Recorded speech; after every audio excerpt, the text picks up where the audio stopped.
নমস্কার বন্ধুরা, রূপা kitchen with village ফুডে সবাইকে স্বাগত জানাই। চলে এসেছি আবার একটা দারুণ রেসিপি নিয়ে। আজকে বানিয়ে দেখাবো পাকা তালের নরম তুলতুলে জালি রুটি। তো এই রুটিটা একবার বানিয়ে খেয়ে দেখবেন, বারবার এটাই খেতে ইচ্ছে করবে। আর মাত্র 2 থেকে 3টে উপকরণ দিয়ে এই রেসিপিটা বানানো যায়। তো চলুন দেরি না করে শুরু করি আজকের রেসিপি। আশা করছি রেসিপিটা অনেক ভালো লাগবে। তো পাকা তালের নরম তুলতুলে এই জালি রুটিটা বানানোর জন্য প্রথমে একটা উনুনে কড়াই বসিয়ে দিচ্ছি। এখানে নিয়েছি হাফ বাটির মতো তালের কাত। তো এই তালের কাতটা আমি কড়াইতে নিয়ে নিচ্ছি। ওই একই বাটির হাফ বাটি দিয়ে দিচ্ছি নর্মাল জল। উনুন ধরিয়ে নিয়েছি। এবারে তালের কাতটার সঙ্গে জলটাকে ভালো করে মিশিয়ে 2 থেকে 3 মিনিটের জন্য একটু ফুটিয়ে নেব। তো এখানে তালের রসটা কিন্তু দেখুন ফুটতে শুরু করেছে। তো এরপরে আমি আর এটা জাল করব না, এবার গ্যাসটা বন্ধ করে দিচ্ছি। আর এই যে তালের রসটা আমি বানিয়েছি, তালের রসটা কিন্তু পুরোপুরিভাবে ঠান্ডা করে নিতে হবে। তো এদিকে এটা ঠান্ডা হতে থাকুক। এদিকে একটা বড় সাইজের বাটি নিয়েছি, এর মধ্যে বাকি উপকরণগুলো মিশিয়ে নেব। প্রথমে এখানে নিয়েছি 1 কাপের মতো সুজি, মানে 200 গ্রাম সুজি। সুজিটা এই বাটির মধ্যে নিয়ে নিচ্ছি। ওই একই বাটির হাফ বাটি দিয়ে দিচ্ছি ময়দা। ময়দার পরিবর্তে এখানে আটাও দিতে পারবেন। স্বাদ মতো দিয়ে দিচ্ছি চিনি। এবারে স্বাদ মতো দিয়ে দিচ্ছি লবণ। এরপরে সব কটা শুকনো উপকরণ একটু ভালো করে মিশিয়ে নেব। সব শুকনো উপকরণগুলো খুব ভালো করে মিশিয়ে নিয়েছি। এরপরে নিয়েছি 1 বাটি উষ্ণ গরম জল। অবশ্যই একটু উষ্ণ গরম জল দিতে হবে। তো এই সুজির মধ্যে আমি দিয়ে দিচ্ছি। একটা হ্যান্ড উইচ দিয়ে ভালো করে মিশিয়ে নেব।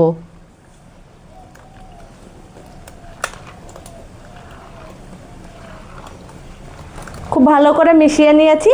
এবারে এটাকে আমি 5 মিনিটের জন্য একটু রেস্টে রেখে দিচ্ছি। তো এদিকে ব্যাটারটা কিন্তু 5 মিনিটের মতো রেস্টে রাখা হয়ে গেছে। এবারে ঢাকনাটা খুলে নেব। তো এখানে দেখুন অনেকটাই কিন্তু শুকিয়ে গেছে। আবার একটু ভালো করে মিশিয়ে নেব। এবারে এদিকে একটা মিক্সিং জার নিয়েছি। মিক্সিং জারের মধ্যে এই ব্যাটারটাকে ঢেলে নেব।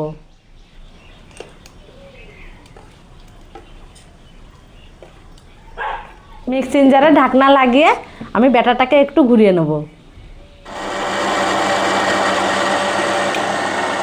মিক্সিং জারে ব্যাটারটাকে ভালো করে একটু ব্লেন্ড করে নিয়েছি। এবারে আবার একই বাটিতে ঢেলে নিচ্ছি।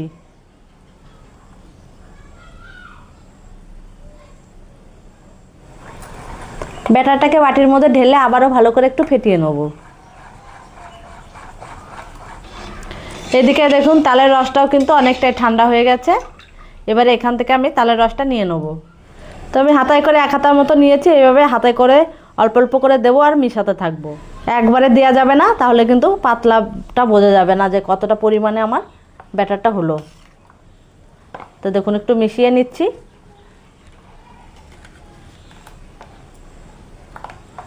তো আমি প্রথমে 2 হাতার মতো দিয়েছি, এবারে বাকিটাও দিয়ে দিচ্ছি। পুরোটাই এখানে আমার লাগবে। খুব ভালো করে মিশিয়ে নেব। তো এখানে আমি ব্যাটারটা রেডি করে নিয়েছি। ব্যাটারের ঘনত্বটা দেখুন, খুব একটা পাতলা করিনি আমি, কারণ এরপরে আমি এখনও নারকেল কোড়া দেবো। নারকেল কোড়াটা দিলে কিন্তু নারকেলের যে জলটা আছে, জলটা ছেড়ে গেলে আর একটু পাতলা হয়ে যাবে। তো এবারে আমি এখান থেকে পুরোটা দেবো না, আমি অর্ধেকটা নারকেল কোড়া দিয়ে দিচ্ছি। নারকেল কোড়াটা দিয়ে একটু ভালো করে মিশিয়ে নেব। এদিকে আবারও গ্যাস ধরিয়ে একটা ফ্রাই প্যান বসিয়ে দিচ্ছি। ফ্রাই প্যানটা ভালো করে গরম করে নিয়েছি। এবারে সামান্য একটু তেল দিয়ে ফ্রাই প্যানটাকে মুছে নেব। একটা সুতির কাপড় দিয়ে মুছে নিচ্ছি। আপনাদের কাছে ব্রাশ থাকলে ব্রাশ দিয়ে মুছে নেবেন। খুব বেশি তেল দেওয়ার দরকার নেই, সামান্য তেল দিয়ে একটু মুছে নিলেই হবে।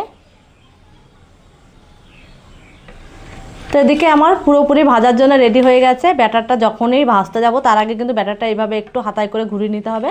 যতবার এইভাবে নেব ততবারই কিন্তু একটু ঘুরিয়ে নিতে হবে। তো 1 হাতা করে নিয়ে আমি প্যানের উপরে দিয়ে দিচ্ছি। ভালো করে একটু ঘুরিয়ে নেব।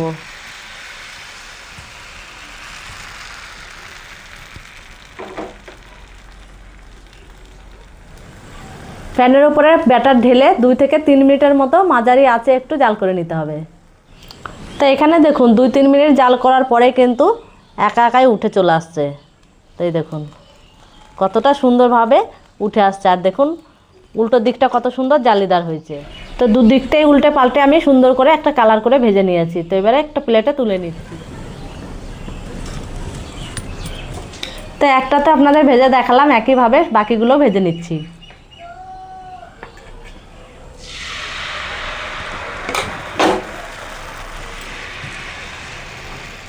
তো এখানে দেখুন আর একটা একইভাবে দিয়েছি, আর দেখুন চারদিকটা থেকে উঠে এসেছে, কতটা সুন্দর একটা কালার এসছে আর এতটা নরম তুলতুলে।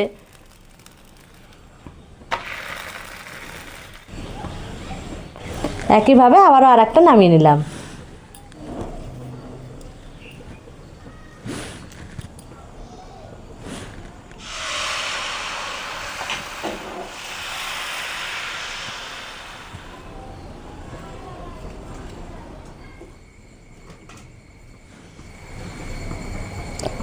বর্ষাকালের সব থেকে সেরা রেসিপি, আর যতটাই সহজ ততটাই খেতে মজার। তো এইভাবে একবার বানিয়ে খেয়ে দেখুন, চায়ের সাথে বা খেজুরের গুড়ের সাথে খেতে কিন্তু দারুণ লাগে। আর যতটাই সহজ পদ্ধতিতে বানানো হয় খেতেও ততটাই ভালো লাগে। আর কতটা নরম তুলতুলে হয়েছে দেখুন একবার, মুখে দিতেই একদম মিলিয়ে যাবে। তো বন্ধুরা, আজকে আমার এই সহজ রেসিপিটা আপনাদের কেমন লাগলো অবশ্যই জানিয়ে একটু কমেন্ট করে দেবেন, আর একটু লাইক শেয়ার করবেন, আর যারা নতুন বন্ধু চ্যানেলটিকে সাবস্ক্রাইব করে ঘন্টিটা বাজিয়ে রাখবেন। আবারও ফিরে আসবো অন্য কোনো সময় অন্য কোনো রেসিপি নিয়ে। ততক্ষণে ভালো থাকবেন, সুস্থ থাকবেন, সাবধানে থাকবেন।